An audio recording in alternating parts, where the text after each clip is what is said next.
Morning, good afternoon, good evening, everybody. And the reactions that are coming after uh, watching this movie Chava is has not yet subsided. I'm not talking about the social media reactions. I'm just talking about the reactions that people are giving. They are in New Delhi. They are painting with tar on the Mughals, uh, Mughal street names. So, for example, Akbar Road, Aurangzeb Road has been replaced. Shah Jahan Road or Humayun's Road or whichever the other roads are there. It is what they really deserve. And uh, if you want to talk about Akbar, of course, Akbar is not a less barbarian. And funniest part is that I don't know why this movie Jodha Akbar was a hit. I've been telling people from the West that not to watch this movie because it is fake movie. It has nothing historical, not authentic at any point of time. Because Akbar himself was a barbarian.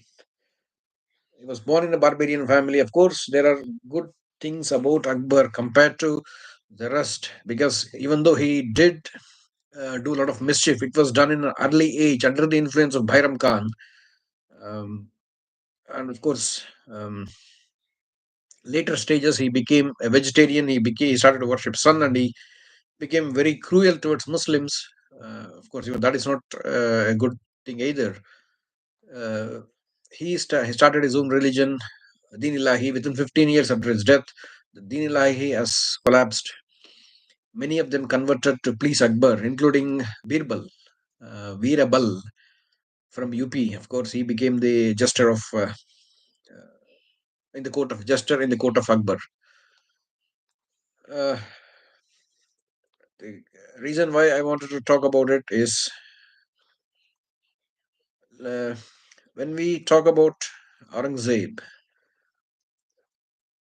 we because we are talking about Chava. So Chava is son of Shivaji, that is Shambhaji Maharaj, Chhatrapati Shambhaji. So then Aurangzeb didn't actually directly invade Rajasthan because of his son. In fact, his son was the one who was wanted to come over because there was a he revolted against his father because of his father's policies. Okay, let me talk about it with a bit more detail.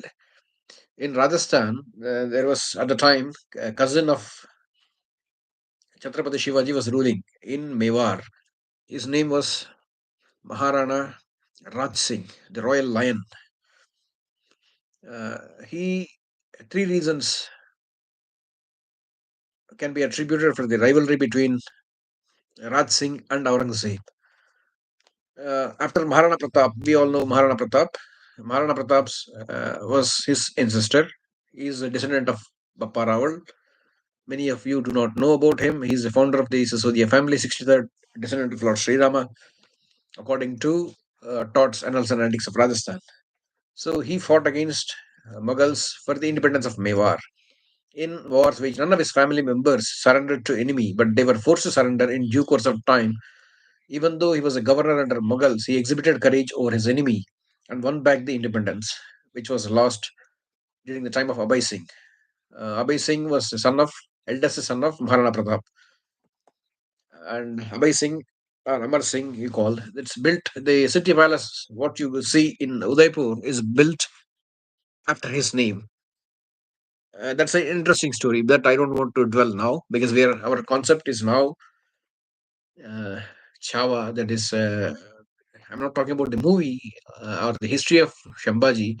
The reason why I'm talking is the reactions that they are coming because once the Muslims again become comes to power, let's say I don't say they talk about majority because they were never majority in India, but if they come to power, they're going to repeat the barbaric acts that they have done, which we have seen in Ajmer case or 40 years ago in Kashmir, which many of them do not even want to talk about. The leftist, I'm talking about leftist, particularly, but these all existed every single day. I used to read in the newspapers.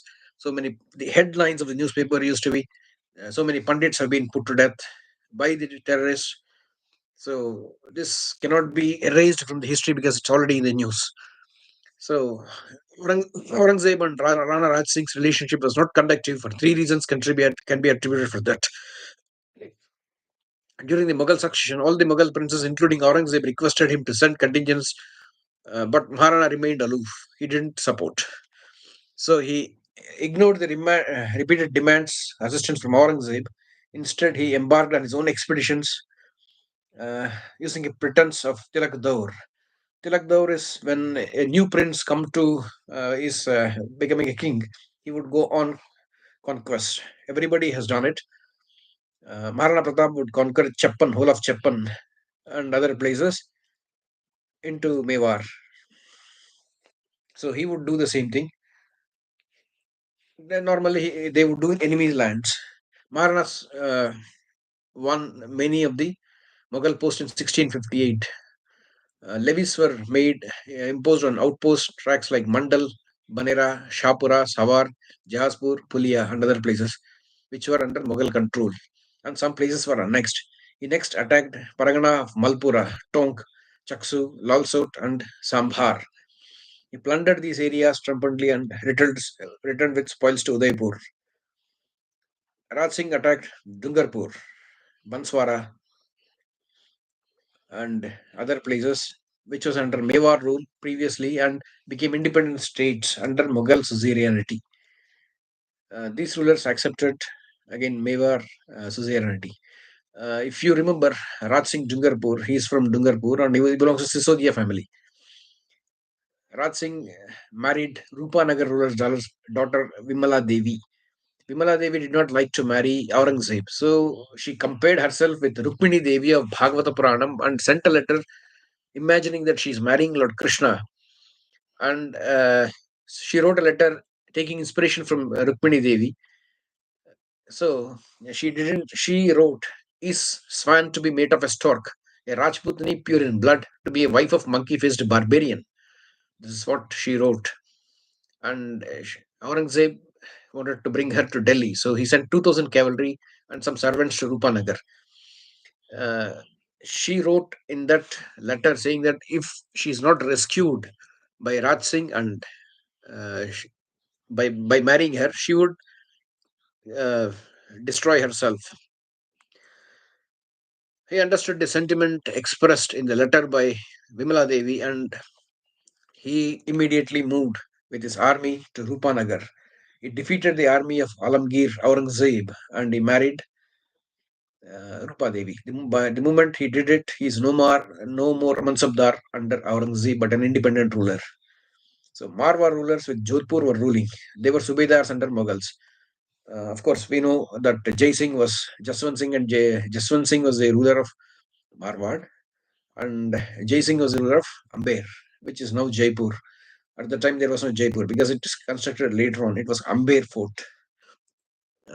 So Jai Singh and Jaswant Singh were at loggerheads too, even though they both were Rajputs. That's a different story. During the arrest of Shivaji, Jaswant Singh wanted Shivaji to be put to death, not because he was beaten by Shivaji. If Shivaji was killed, then the fame of Rajput, his rival Jai Singh, would be spoiled. And Ram Singh, his son, has pledged his safety when Shivaji was in Agra. So their rivalry, anyway, Shivaji escaped from Agra. Jaswant Singh and Jai Singh, both of them were killed by Aurangzeb. Some say Jai Singh was poisoned. Some say Jai Singh died of natural causes. Whatever it is, for now we will not dwell into it. But Jaswant Singh was in Jamrud fighting Afghans, and Jaswant's wife gave birth to posthumous sons in 1679. And one died at Lahore, other lived to become Maharaja Ajit Singh, which I have explained in the previous video. She reached Delhi in June. February they were born, and June she reached Delhi. Aurang wanted her to be transferred to Royal Harem and then convert her surviving son as Muhammad Raj. But these people, the Rajputs, they replaced that son with A milkmaid's son, whom Aurangzeb converted to Islam and called him Muhammad Raj. And then Durgadas Thakur, he was the friend of uh, Jaswant Singh, who protected the queen and her young son. And three times they were attacked all the way to Rajasthan. Three times, 250 Rajputs engaged 5,000 Mughal army to the last man, and they saved the queen and the son. And Indra Singh was a Nagaur. He was supporting, even though he was working under Alamgir, he supported the real heir. So he sacked him for being royal partition of Mughals, and he formally annexed Marwar into Mughal Empire. Alamgir sent his fourth son Akbar to suppress people of Marwar as they rose against new Mughal commandant. In prolonged warfare, Mughals won Marwar but could not capture a single person from the royal family. So they destroyed temples and buildings.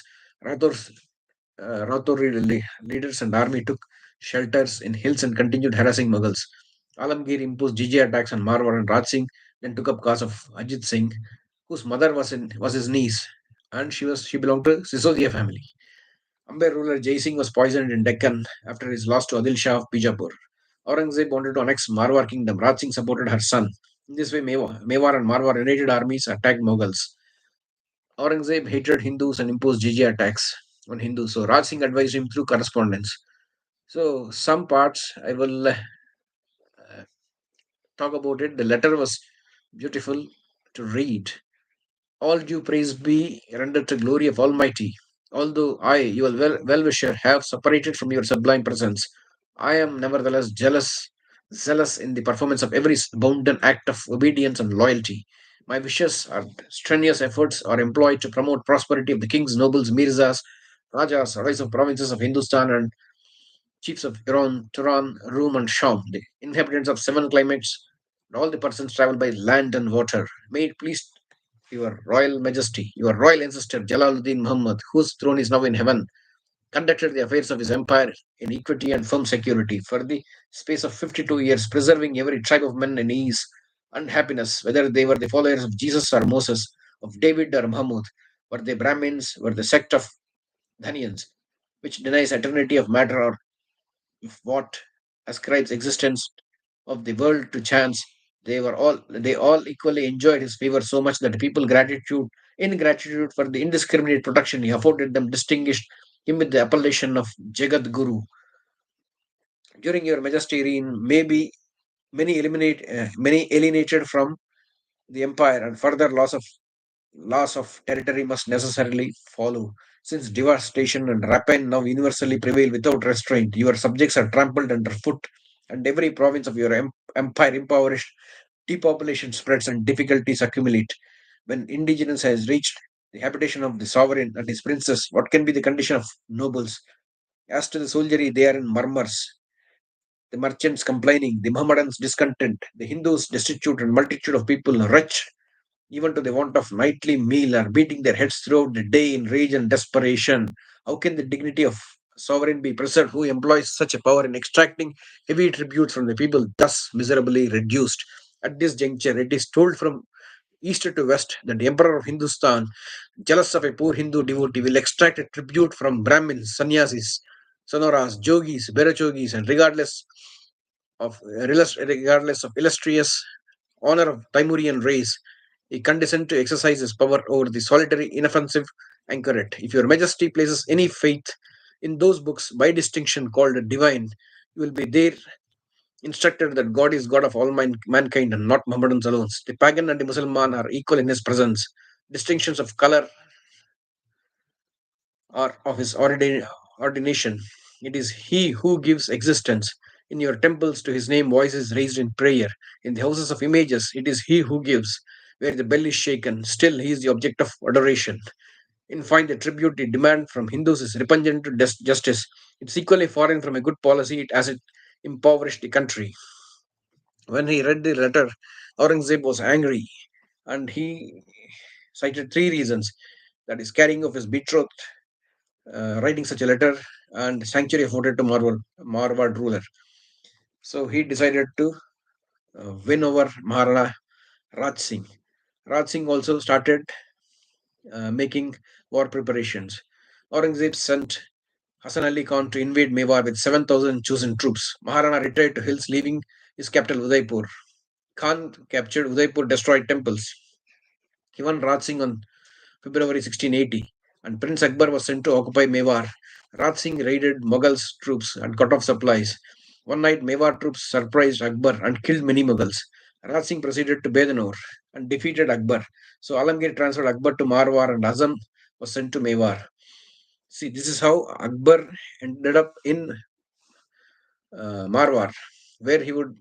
Uh, what you will see is we're going to see the friendship between Thakur Durgadas and Akbar.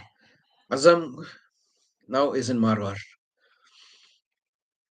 and Azam, once he comes to Aurangzeb comes to win over Chhatrapati Shambhaji, he would be sent to Gujarat. Aurangzeb came up to Uday Sagar, sent his army by dividing them into three, and ordered them to attack simultaneously from three different places, traveling by three different routes. Azam from east had to pass through Debori Pass and attack Udaipur. Mozam from the north to proceed by the way of Rajasamudra, and the third, Akbar from west to invade country through Desari Pass. First two generals failed. Akbar reached Nadol after 2 months and crossed Desari Pass and attacked Udaipur. Not a single soul interrupted them. They were reckless. After feast, some played chess, some prayed and fell asleep. They postponed the job of plundering for the next day, but recited this in poetry. Prince Jai Singh, the second son of Rana Raj Singh, and his army was posted at the crest of Aravali, ready to attack invaders from either side of mountains. Prince Bhim to the west to keep communication to the outlets to Gujarat. Rana with the main body took post in the night defile and unassailable for the enemy. Mughals were dispersed with terrific and unrelenting slaughter. Akbar attempts to retreat to the plains of Marwar by the route of Gogunda. The allies of Rajput's bills outstripped his retreat and blocked up further progress in one of those long extended valleys closed by the natural rampart on which they formed abatis of trees and manning the crest on each side, hurled at the destruction of the hurled the destruction on the foe, while the prince blocked entrance and barred retrogradation. Death menaced them in every form. After many days, Prince Jai Singh saved them from annihilation. Second army was under Dilir Khan, the same one who would uh, take Shambhaji away from Shivaji for 1 year. He was a very courageous noble. He heard about Akbar's situation and wanted to help him. He mobilized his army from Marwar and entered Desuri Pass. Rupanagar ruler Vikram Solanki, Kannur ruler Gopinath Rathore fought with Dilir Khan after a desperate conflict. Foes were destroyed. This time, Rajput plunders vast booty from Mughals. When the mountain warfare was going on, Rana, along with his army, simultaneously fought with Aurangzeb and his son Azam and defeated them. In every place, Rajputs won. Cannons operated by Portuguese could not protect the imperial army from the onslaughts of courageous noble from Jodhpur, Durgadas Thakur, the same guardian of Ajit Singh, son of Jaswant Singh, who killed all the Portuguese. This time, Rajputs looted imperial standard elephants and material. The looters were Mokhand, Shaktawat, Sardars, as per Bhatt songs. In one of those wars, Aurangzeb's wife, Udaipuri is a very interesting character. She was the mistress of Dara, and she's from Georgia, Georgian dancer, and she became mistress of Aurangzeb, or maybe he married her, something like this. A very nice barbaric uh, relationship. Was caught by the army of Raj Singh. Anyway, and she was received with homage and every attention. He sent back to Aurangzeb with respect. Uh, so about her, there are two origins. About her origin, there are two stories, two different stories. Anyway, that I'm not going to talk now. Udaipuri Mahal. On another occasion, Aurangzeb with a battalion was passing through valleys within mountains. Rajputs in one night closed straits in his rear by felling the overhanging trees. Aurang was trapped inside, and the obstacle did not go him out, did not allow him to go out. Uh, he had to fast for 2 days with the army. But then Raj Singh came to know about it. He ordered soldiers to clear the obstacle, as killing the enemy by starving is not the way of Kshatriyas. See, this is the problem with Hindus. The same thing if you look at the Muslims, if you remember the Panipat battle, 1761, Marathas were forced to starve. The starving armies could not fight for a long time. They had no food for last 2 days, and then they revolted against Sadashivarao Bhau on the 13th of January. They said, since 2 days we had nothing to eat, either you let us do one spirited attempt against the enemy, go for one spirited attempt against the enemy, or uh, we don't want to perish by hunger, or we are going to revolt against you. That's the message. Then Sadashiva Bhau said, tomorrow we are going to attack. And 14th of January, they went and attacked. Instead of killing Aurangzeb, then he unfortunately didn't let him die. We stick to dharma. This is not Kshatriya's way of doing. He said, and then he let the doors to be opened for the Aurangzeb, which later on he met his army. If it had been the other way, Aurangzeb would have killed. So the defeated Mughals assembled near Chittor. They were starving. So Aurangzeb sent a messenger to Ajmer for food. But a Rajput, Saval Das, descendant of Jaimal Rathore, the man who fought uh, for along with Pratap, of course, uh, during the siege of Chittorgarh, and he fell at Chittor. So Savaldas Rathore interpreted between Chittor and Ajmer and looted the food. So Aurangzeb went to Ajmer by making his sons to represent in the perilous war. He sent food under Khan Rohila, a Sardar with 12,000 army.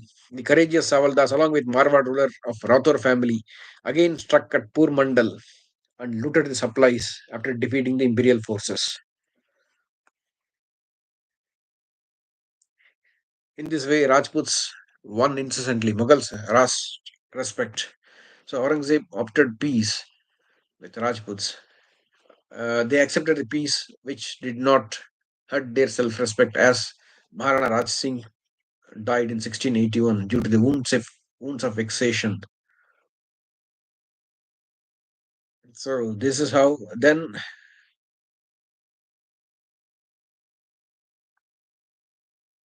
uh,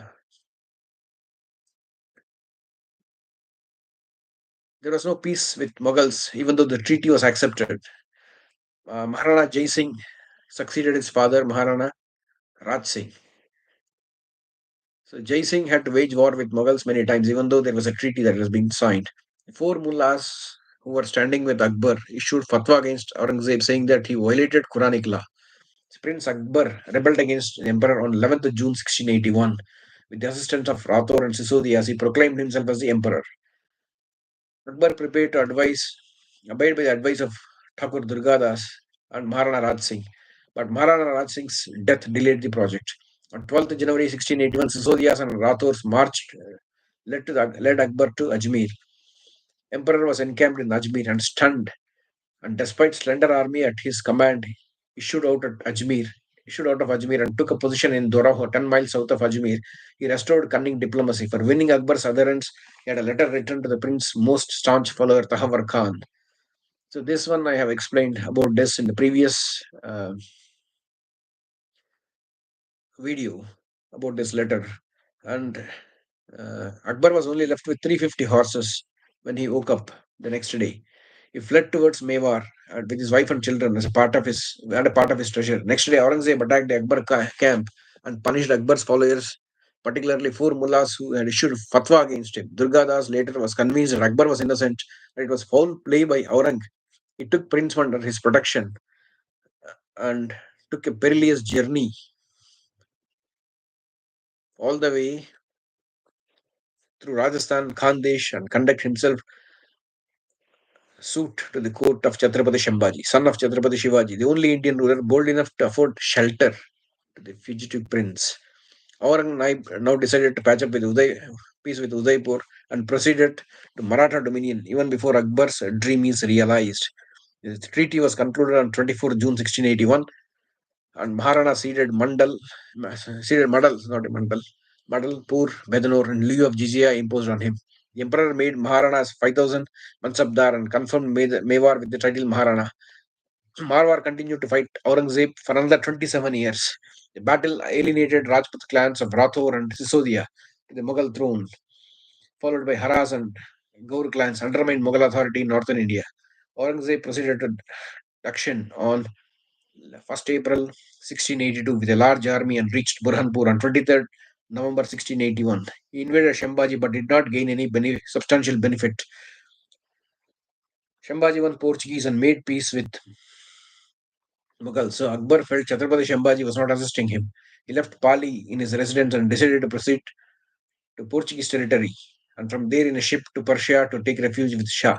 But he was convinced by Durgadas and Kavi Kailash, Shambhuji's prime minister, to return to Vingurla, where he had bought a ship and about to sail to Persia. Akbar wasted a year, 1684, in sloth without getting adequate aid from Shambhaji, whose government was distracted by Prime Minister Kavi Kailash, who was a great patriot and hated Akbar, the foreigner in Maratha capital. Meanwhile, Aurangzeb increased his strength and planned another clash with Marathas in September 1683. While cities of Janjira were directed to watch Akbar movements, a strong force under Shah Alam was sent to South Konkan to launch main attack on Maratha territory. Shah Alam entered Savantwadi, occupied Bicholem, and planned to capture Goa by treachery.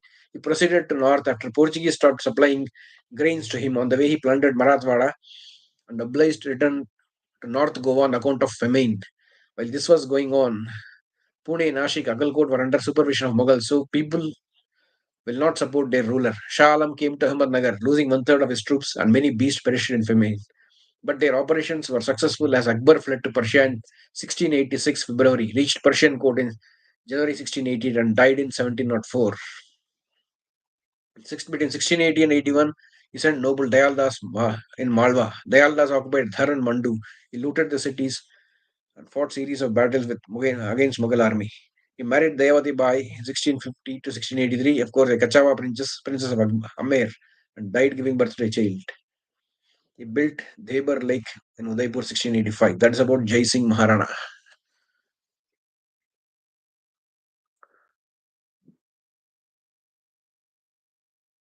So this is how Aurangzeb's son entered Maharashtra, not as shown in the movie.